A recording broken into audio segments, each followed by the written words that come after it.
Hello, it is Monday, the 8th of February, 2021, and these are the stories that can hit the wires in an hour's time.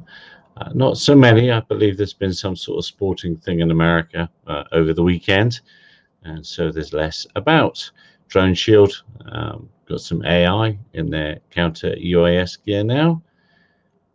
Drone Code Foundation, new board of directors. Kongsberg Geospatial improves BVLOS drone operations safety with a horizonless air picture. Now that one I find really amusing because, of course, being able to pull ADS-B traffic in across a wide area you've been able to do for some time in Mission Planner and our corridor of ADS-B receivers that we have here in South Africa are in fact it's 500 kilometers long. But there's a but to that. The but is it's not as good as what you can pull in the UK, where 360 radar tracks not only ADS-B Mode S traffic that's multilaterated, but he's now got a way of sorting out what Mode C traffic is. You can't actually put a tag onto what it is, but you'll see the returns.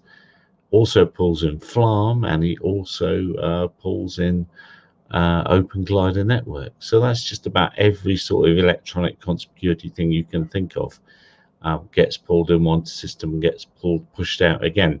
So that is a horizonless picture. But of course, they're using that term because they're using the satellite-based stuff.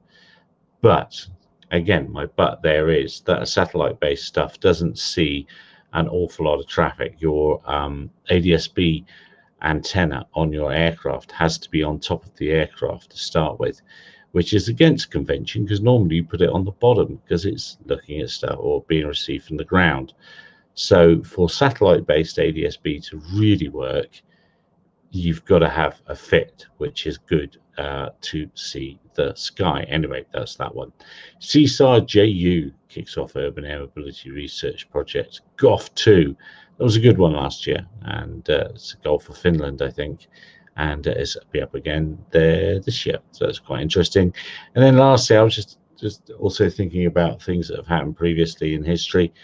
Jaywalking was a thing that was created, walking across the road in America, by the US car industry. And that became a law because of the US car industry, nothing else. They sought to move people out of the way. And before they did that, it was very much held that it was the car's fault and that and the cars should get out of the way. But they managed to change the narrative of that. And there was unintended consequences, of course, because I think we've shown in the last 100 years that having lots and lots of cars about is not necessarily the best plan, and it changes the way cities work. So that's my own little thought to that.